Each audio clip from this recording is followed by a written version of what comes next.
Welcome to One-on-One. I'm Greg Bassett, your host from the Salisbury Independent newspaper, and I was grinning all the way over here to PAC 14 today because we're going to interview a guy who has never liked me, and it hurts me that he doesn't like me, but we have a lot of fun together, even though he has no respect for me at all. Roger Fallabout from Peninsula Regional Hospital Medical Center and Hospital Landing Area, Helicopter Landing Area. Welcome, Roger. Thank you, Greg. Worst show ever this is going to be. We'll let the viewers decide after the 30 minutes is over. I have no idea what we're going to fill 30 minutes with. My life is not that exciting. It is, because I've admired you since 1987 when I first graduated and came back to this town after breaking out of jail. I broke back in after college.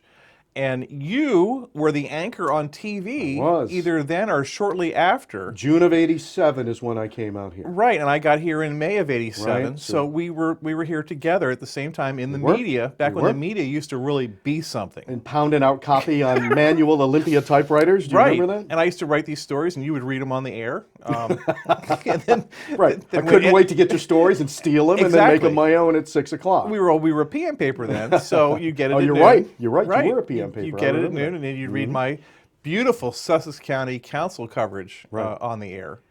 But those were golden times. They were. And you all, at that station at Channel 47, changed the way things were done. BBC had done things one way forever because they had the monopoly. Right. You came to town and made it seem professional. Take me back to those days and tell me what that was like, because it really impressed me. Well, it was interesting because I took the job sight unseen, to be honest with you. Knew nothing about this television station coming out here. Knew that we wanted to come east. My wife is from South Jersey, and we were at that point in our life. Our son was about 6 months old, and we wanted to come east. We wanted to get closer to her family. So I'd sent a bunch of audition tapes out to television stations all up and down the East Coast. And this is the one that bit. And they gave me a call and said, "Hey, are you interested?" And I said, "Yeah, I'm interested. Can you send me an air check of the station?" And they said, "No." And I said, "Can you fly me out to see the station?" And they said, "No, but we'll pay you this amount of money if you want to come work at the station." And I said, "I'm in." Now, what was that? Probably like $18,000 a year? I think I signed a contract, for right around that money. It might have been $18,500 to anchor That's both what I was shows. making as a reporter, so that makes sense. I think it was right about, and I think when I left there 6 years later, I was up to the grand sum of about $25,000 a year, and I was the news director at the time, too. And you're one of the most important people in town. I wouldn't say that. Literally, But, you know, and I'll tell you this, and you know this, anybody who gets into television or gets into print journalism, we're not doing it for the money at this level. I mean, it's because we love what we want, what we do, and we love being storytellers, and we love getting out there and informing people on what's going on in the community. And I knew I wasn't going to get rich getting into this business, but I did it, you know, and I'd spent, let's see, how many years did I'd spent 5 years working at television stations in Michigan, a couple of years right out of an internship at WEYI, which was in Clio, Michigan, which served Flint, Saginaw Bay City, which was the town I grew up in. So that was kind of cool. I mean, like you, I came home to work for a couple of years in the market that I grew up watching, which was kind of neat. And then a couple of more years over in Battle Creek, Michigan, which was the Grand Rapids Kalamazoo Battle Creek market. Great market. Supermarket. Yeah. We happened to be the poor sister ABC. There were two ABCs in the market because Battle Creek and Grand Rapids were separated by such a great distance that we were the ABC that covered Kalamazoo, Battle Creek for the most part. Rarely did we get up to Grand Rapids. A good station, good people, but not the greatest viewership in the world. And it's, you know, and that's kind of been my MO in television news. I've always worked with great people, but never at television stations where we were knocking the ratings out. You know, and it was the same here. I mean, 47 came on the air, I think, in 1980, so it was about 7 years old by the time that I got there. And I was working at that point with Callie Rouse, anchoring with her, and Greg Gaston was doing sports. Jeff Donald was doing weather. And we had some great reporters there in the 6 years that I was there, from 87 to 93. I mean, there are guys like Mark Vernarelli, who went on Excellent reporter. best Channel story 2 in Baltimore. Channel 2 Baltimore. Yeah. Best storyteller that I've ever worked with in my life. You could give Vernarelli 2 words on a piece of paper, and he'd give you a Pulitzer Prize winning minute and a half on something. Scrappy too. I mean, he would get right after it. He didn't wait. He went right after it. He didn't. He was a guy I'd love to send out in the field, because Mark would jump right in there and he would bring you back the story. And if you wanted somebody to get you the story, it was Mark Vernarelli. So 4 feet tall. Too. yeah, just and he had that afro that I wanted. He had the major afro. That I had to give up to get into TV. You had the cool hair. You know what? We'll go back to your cool hair. If I could bring that afro back, if I could even do it, I'd have it today. I promise you, I'd have it today. But so yeah, good people. Never really got great ratings there at 47, but we were the Associated Press News Operation of the Year in 1990 and 91. We really did great things. Mike Tobin, who is now at Fox News. Yeah. I hired national Fox News. I hired Tobin right out of the Cronkite School of Broadcasting at Arizona State, and brought Mike aboard. And again, a green guy when we got him, but turned out to be a great reporter and really moved on to great things. And a lot of people have from that television station. I mean, you forget that there were people like Bonnie Bernstein, who ended up at CBS Sports. Bonnie spent a little time at Channel 47. Pete Medhurst, who is now the voice of Navy. Annapolis, yeah. Pete did weekend sports for us at 47. So, I mean, really, really good people who moved on to great things. So, don't regret the 7 years I spent there. It was an absolute blast, and I had a wonderful time. So when did you first see Salisbury? After you took the job? Yeah, when I came here, it was sight unseen. I mean, I thought, I'm coming to the Mid-Atlantic, and I had this visions of a New England little town I'm driving into, and I made that cutoff at where 301 and 50 splits, and it turns toward the Eastern Shore, and I made that turn, and I got down to about where the Queenstown outlets are now, and my dad is with me, and we're driving out here. No, we don't know where we're going. We just know we're getting close, and all of a sudden, I get behind a chicken truck, and all these feathers are all over my car. And back then, the chickens used to get out. It was a wooden crates. They'd break and they could get out. Yes. Yeah. So I'm littered in chicken feathers, and I stop in, I think it's Trap, at the shore stop in Trap, and I asked the woman for a pop, because I grew up in Michigan. It's pop. There's no. If you want soda in Michigan, you get soda water. Yeah. You know. So it's pop. So I went and asked the woman for a pop, and she said, "Oh, honey, you're not from here, are you?" And I said, "No, ma'am." I said, "I'm from Michigan." She goes, "Oh, one of those from above the Mason-Dixon line."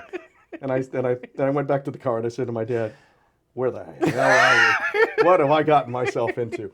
But you know what? I absolutely love it here. You know, so I'm a come here, but I've been here for almost 30 years now, and I had opportunities to leave this market and go work elsewhere. But I didn't want to. I mean, my kids were young at the time. My daughter was born here in 1989. And this is such a great place to live. And, you know, again, you've heard it said a million times, but we got our toes in the sand. I didn't want to go. And I've been thrilled to be here ever since. And that's kind of a theme with this show, is people who could go anywhere that they want, and they end up here. You would never have imagined you'd be here 30 years. No. I figured I'd be out here a couple of years. We'd put our time in, and I'd head somewhere, big market. I'd try to get my way into Philly, or I'd try to get into D.C. or Baltimore and do something there. I never thought I'd be an on-air guy in any of those big markets. I never thought I was good enough to carry a show in those markets, but I love to write. And I got into this business to be a writer. I mean, my first job interview was WXYZ, which is the ABC owned and operated in Detroit, Michigan. And I went there for a writer's job. I didn't get the job, but that's what I wanted to do. I wanted to write television news. I never wanted to be in front of the camera. And I just you had the voice, you had the presence, you know. Well, I don't know. I mean, you look back at it looks like Ron Burgundy when you go back, and you know, it's stay classy Salisbury. That's what it was then, though. Ron Burgundy's very close to reality from the 70s. I have got this picture, this photo taken of me, and it's a publicity photo from WMDT. It's got to be, I don't know, Greg, 1987, 1988. I could be Ron Burgundy. The I hair, got the hair, mustache. the bad mustache. It was perfect. It really was. And was you were the perfect. glue that held it together. Well, I wouldn't say that. I mean, Oh, no, you were. I don't think so. I mean, Kelly had been there for a long time, and Kelly was established, and Kelly did a wonderful job. She was so the Barton and Warner girl. I remember that. Yes. I didn't know that until I got out here, and then Yeah. I saw those commercials. Us teenage boys would watch her in the tight jeans, and there was a haystack scene in one of those commercials. I think I remember her in a white jumpsuit. That was a little later. At some Yeah, point. yeah. But that was her Elvis period. But she was great, and kind of interesting fact about Kelly too. And when I started anchoring the news at WUHQ, which was the ABC in Battle Creek, both of my co-anchors had gone to Eastern Michigan University. How strange is that? That's where I went, to Right. Eastern Michigan University. So I mean, how in the world do you ever think that you're going to move to Salisbury, Maryland, and end up anchoring with a woman who went to college at the same place that you did? Now we were a few years apart, and Right. we never crossed. But how bizarre is that? When Kel said, "Where'd you go to school?" I said, "Eastern Michigan." She went, "My God, so did I." Right. But- now then, BOC was it. BOC was it. I mean, We all watched BOC. sure, and they would stomp us in the ratings, and that's a kind word. Well, no, and they would have one or two people reading. You had John B. Greenberger forever, and you had Alan Landay, and by the time you came to the market, it was like probably Mark Hubbard. Hubbard was there. Hubbard was there. and Lisa Spicer, I think, Right. was Kathy Unruh. Remember that name? Kathy Unruh she was with Hubbard a lot. Right, I think Kathy Yeah. and Mark were anchoring the news at the time. Right. And that was that whole transition before Steve Hammond came in, and Right. and Steve's been there forever now, anchoring the news. But they were established. They had a 30-year start, give Right. or take, on MDT. So it was really hard to erode any of their market share. I mean, we got a little piece of it in '90 and '91. We did really well, and in that period of time when I anchored. And we had that outstanding team from like 1987 to '93. We actually had the best numbers we ever had in competition up against WBOC Right. for a 6 o'clock broadcast. Were they great numbers? No, we were still getting crushed. Right. They were getting at that point probably 70% of the audience, and we were getting 30%. But that was the best that we'd ever been able to do. But no one had ever come Well, close. in a minute before, they'd had 100%. Right. know, no one had ever come close to getting that chunk of the audience from them. But I want to talk about how you did it, because the rapport that Kathy and Mark Hubbard had, they were kind of like a bickering couple. I don't know if you remember that. There's a little tension that went on there, and then the weather and the sports people were kind of off to the side. It didn't feel like a team. It was just they were doing it the way they'd always done it for years. I think Ivanko was doing sports. George Ivanko, who's a great guy. by Yeah, the way. but it wasn't. Great guy. It wasn't the same. But you guys had a team there. So Kelly would play off of Jeff, and Gaston would come in. You and Gaston Mm-hmm. do the macho thing, and you were like the master of ceremony. So it was like a news team. It's Yeah. not like Ron Burgundy, the news team. And that was so. The appeal was to watch, regardless of the news, just watch the interaction between the four of you. Yeah. And whenever there was a malfunction, that was always great. And we used to love to have, well, you know, and you had a lot of them. I was telling Tom before we started taping that Our great producer, Tom Taylor. I remember one show in particular where we were breaking in a new director. The guy punching the buttons and calling up the cameras. We put him out there on the 11 o'clock show. We figured you can do the least amount of damage to us at 11 o'clock. And he's got to practice. He's got to have his opportunity to. I don't think in the first block, which is the first segment of news that we did, which covered at that point probably about 8 minutes of time, I don't think he ever got the camera right. I don't think we ever found the camera. Kelly would look left and it was right. She'd look right, he'd snap it left. We never once got the right camera. But it happens, and I mean, it's small market television. Right. I mean, you've got to expect that. But back to the team, and it really was a team concept for us, and it was not uncommon for you to find us on the weekends out doing things. Right. The four of us would go out golfing, or the four of us would go out and we'd take in Sunfest, or we'd take in Springfest, or do things like that. Sure, we made appearances as a team, but the four of us genuinely got along and really enjoyed being around each other. I mean, we would do things all the time. In fact, another great story with Gaston. Gaston and I, when we came out here, lived in the same apartment. And Greg Gaston was the sports guy. Correct. He was like right out of Central Casting. Tall, athletic, aggressive. Yep. He was a jock. Yep. Right out of Yeah. University of Maryland, a handsome guy. So Gaston and I lived in the same apartment complex, which was Parkwood Apartments. So you moved to Parkwood when you first came? Parkwood Apartments, Okay. right. So we lived there, and Greg was in one unit and I was in the next. So at that point, Greg's wife, Mary, was pregnant, and he said to me, hey, you got a little one. He's 6 months old. You've obviously built a crib. Why don't you come over to the, he said, I'll get a 12-pack of beer after the show and we'll build a crib. So I said, super, great idea. So we got together after, it was probably a Friday night show. We grabbed a 12-pack of beer. We came back to Greg's house. So we lay out all the parts in the living room, and it takes us about an hour, but we get this crib built. Only to realize as we rolled it down the hallway that it didn't fit through the bedroom door. So we built the stupid crib in the living room. So we had to dismantle the entire... So the kid was raised in the living room. Yeah. So we had to dismantle the entire crib, move it out of the living room, take it into the bedroom, and rebuild it in the bedroom again. See, Not the smartest guys in the world. Newspaper people wouldn't make a mistake like that. Of course you wouldn't. Yeah, that's what you guys do. But good. I mean, really great people. I mean, that for my initial introduction to Salisbury, Maryland, and the people that I worked with, it couldn't have been better. It just absolutely couldn't have been a better group of people to work with. Jeff Donald's weather was amazing too, because they were still doing it at BOC the old Ralph Pennywell way, where Ralph would put his back to the camera and draw on the map, and then he'd step away, and you could sort of see that something was. There was some kind of circle, which meant a hurricane was coming, because he would draw it with a magic marker. Yeah. But Jeff had the floating Delmarva Island thing that he would walk around, and it was just fascinating to me. And I remember the first time that he got those high-tech graphics. Yeah. And it was like a kid in a candy store. You guys changed the market on that. Yeah, I think so. BOC would still be doing the drawing on the if 47 hadn't come into the market. There's something to be said about that. Competition is an amazing thing. It really is. But also remember, Jeff was missing at one point, and I don't think you even know this. He wasn't really missing. He was probably just on vacation. But we were watching. He was gone for like 2 or 3 weeks. Yeah. And we would tune in every night to see Kelly introduce the weather substitute to try to, discern something from her voice about where Jeff was. Right. Well, I think it's safe. I can probably give you the backstory now. Oh, there's a story there? There's a real thing? He really was missing? There's a good backstory there. Jeff, we were doing some type of competition contest at the time, and I don't remember what it was, but it was watch the news and win $1,000 or something. Right. One of those crazy things. So we used to record what we would call these bumpers, the breaks that you'd see during the night. Hi, I'm Jeff. It's going to be cloudy tomorrow. Join me at 11 for the full weather forecast. Right. Okay? So we'd tape those right after the 6 o'clock news at between 6:30 and 7 before everybody headed out to grab a bite to eat. So you do this news at 6, and you would go home and just go eat and then come back? Or Yeah. would you? Okay. Yeah. Oh, and a lot of us would just stick around and put the 11 o'clock show together. Right. But we'd slip out for a couple of minutes to get a bite to eat and come back and then just work on producing the 11 and writing the 11 and putting it together. But so we would take these little bumpers, and I'd do mine, and Jeff would do his, Greg would do his.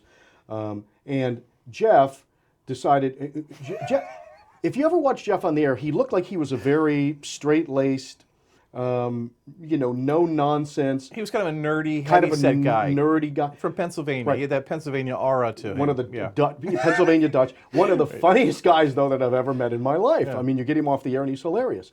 So Jeff decides at the front end of one of these bumpers to make a little joke about this contest that we were running. That's where he was. He was on suspension, I think you're going. And what happened was, instead of the guys in the control room thought it would be funny to save this as an outtake for the Christmas reel.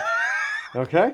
So instead of rolling past it and airing the one that was correct, they aired the one where Jeff was goofing around and making fun of this contest, which happened to include a sponsor of this contest.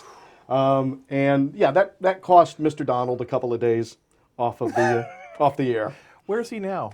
Last I heard, Jeff was, I think, in or around Tallahassee, and he was teaching meteorology at a local college down there. Gaston is in Memphis, had been in Memphis for a number of years. He's on the radio. He is. He's the voice of the Memphis Tigers, Yeah. and I think he's got his own radio show down there now. He's out of television. He's hair deprived as well. He's getting there. Yeah, he had the big hair, and it's gone. And Kel is still around here somewhere. I see Kelly once in a blue moon, but I think she's still around town here someplace. She had a great run at BOC. She did. I mean, she left 47 and went over there for a while. Yeah. And really had a great run there too. So I'm proud of her. She's a wonderful person to work with. Great anchor woman. Terrific. Yeah. Terrific. Just amazing. Yeah. These are just great golden times. Yeah, I think. and I mean, and you and I used to bump into each other out in the field every now and then too. And really, that really was when news was news. I mean, it's so different now. It was elbows under the basket. It was. We were like like trying to get the news. Yeah, and I mean, and it was not uncommon for us to be fighting with each other out there on the story to try to be the one who got that news and got the angle that everybody wanted. But it's, you know, it's so different now. Things have changed so much now, and what passes as news sometimes just absolutely amazes me. You know.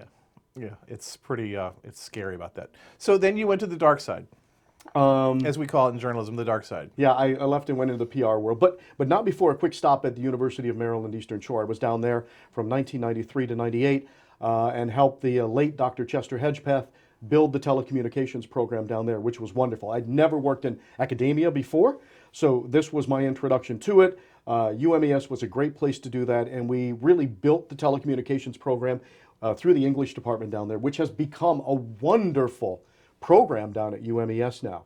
Marilyn Burkle, It's still there. right, going back to Making WBOC. great changes. Yeah, Right, there. and doing wonderful things with the telecommunications Yeah. program. Along with Alyssa Carr, who was my marketing manager at PRMC for a couple of years before she... That's right. She's down there. Yeah, Right. she transitioned down to Right. UMES too. So I loved it. Spent 5 years there, had a wonderful, wonderful time. But I was on a federal grant. So when the grant money went away, I went away. So I was without a job, and I was actually going to, this is back when, was it, oh my goodness, what was it called? WBOC's first internet foray. Was it Delmarva? Yeah, I can think of it. Oh, I can't think of what the yeah. name of it is now. But I was on my way to interview there to sell advertising, internet advertising. That's what I was going to do. I had no job prospects. And as I'm in the car, Donna Richardson, who was at that time the director of community relations at PRMC, called me and said, "Hey, I've got a resume of yours that you sent me from a while ago. Are you still interested because I have a job opening?" And I said, "Well, I'm actually on my way to WBOC now to interview." And she said, "Stop, don't." She said, "Come over here and see me at the hospital." And I turned the car around, I went and talked to Donna, and the rest is history. And I've been there since 1998 for what, 18 years And now. Donna had the authoritative way that would get you to stop the car and turn around. She did. Donna was great to work for. Now, when I say dark side, what they call it in journalism, the dark side, because you go from defending the truth to spinning the truth. And it's all in how you categorize it, Mr. Bassett. Right. And you've helped me understand. I mean, I was always like, do you realize like 5 people a day die inside your building? You know, that's really awful, isn't it? And you'd be like, it's a hospital. Right. People die in this building every day. I mean, it comes with the job. Right. But that's a different perspective. I mean, of course it's going to happen, but still, has it been fun for you to do this? It's been great. It is the best job I've ever had, and I am not afraid to stand up and scream that from the mountaintops to anybody who wants to hear it. As I said, you know, I've always been a writer at heart, so I've always wanted, you know, I've never said I'm going to write the next great American novel, but I always wanted to be a storyteller. I've always wanted to. This gives me still a great opportunity to do that. Even in the director's role, I still have my hands in the mud, and I'm still doing things like that, which is great. I get to tell stories about different things that are happening around that hospital every day, and you know, and look, I'm not the surgeon with hands on the patient, but I get to tell the story of the surgeon with the hands on the patient who is making that patient better or doing great things. The stories there are remarkable. I mean, just how you talk about how things have changed in the community, how far that hospital has come. Oh, since I came there in 1998. I mean, people don't realize it now, but we're about 1 million square feet across that campus, which puts us in line, in size, with the big medical institutions in Baltimore and in Washington, D.C. I mean, we've grown tremendously in the 18 years that they've been there, you know, including that whole expansion on what was then the back of the campus, but now really has become the front of the campus with the Hannah Outpatient Center and the Layfield Tower. And all of the growth that's happened on that side of the campus. You know, it used to be, you know, people still refer to PGH and the old front door at PGH, which was across from the old Daily Times on Carroll Street. But anymore, there's no front door at that building because it's all specialized. You know, it's based on your use. Right. It's the Guerreri Heart entrance. It's the Henson Cancer entrance. It's the Hannah Outpatient entrance. So there really is no front door. And what was the back of the hospital has really become the front of the hospital because over 90% of all the business that comes into that hospital either comes in through the emergency department or comes in through the Hannah Outpatient Center.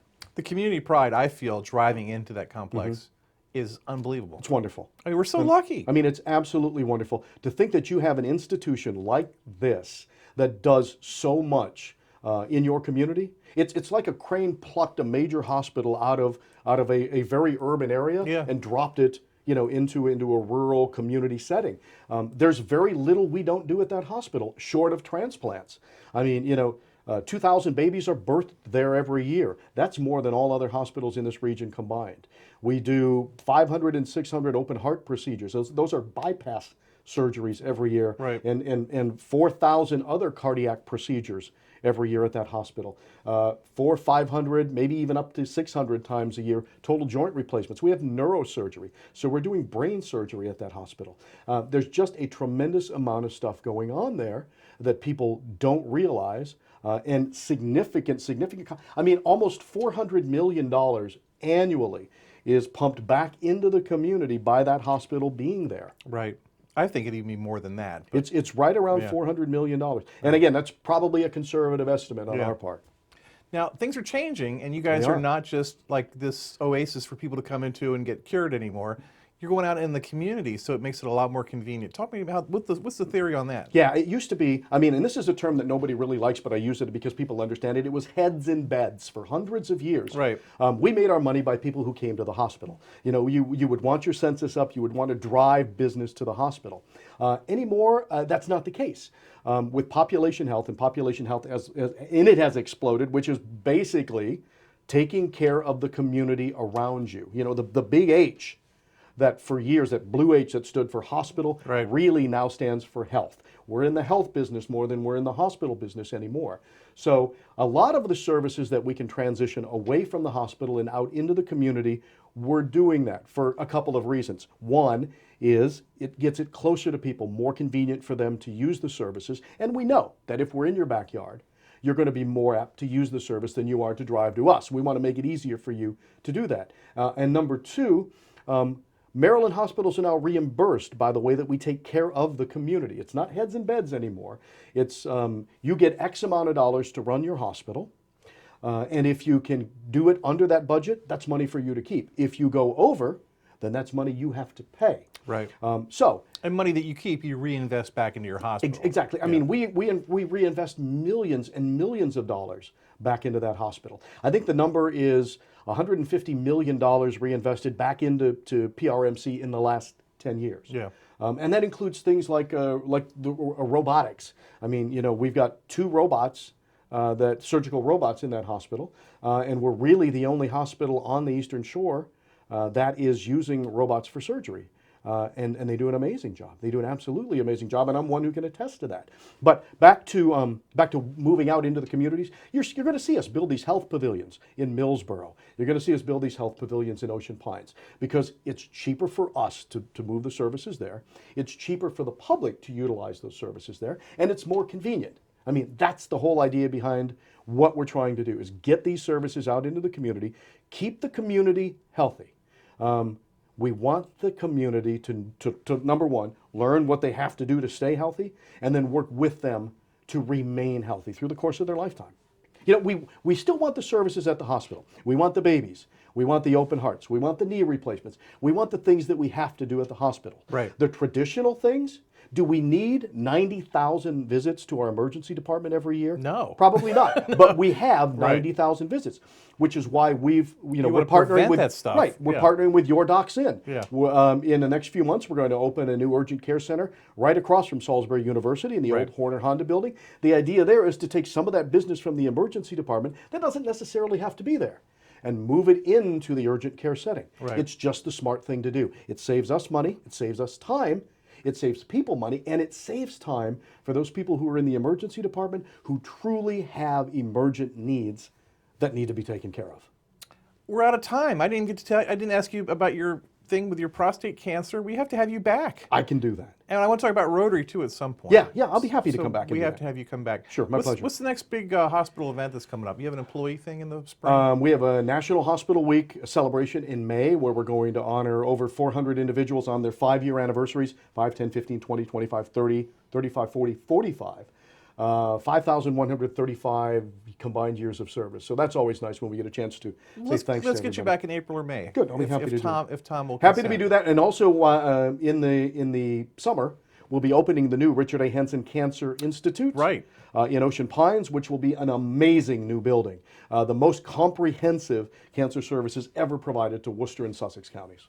He's Roger Fallabout. I'm sure between now and then we'll get in some fights about stuff, so we can have some tension when you come back. It's never easy with you. It's never easy. I love this man. He doesn't respect me, but I love this man.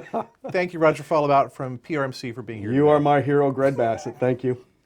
I'm Greg Bassett from the Salisbury Independent Newspaper. Another edition of 101 right here on PAC 14.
First Shore Federal is proud to support PAC 14 and one-on-one. We'd encourage every business to support PAC 14 and pick a program and support it, and let's make a difference.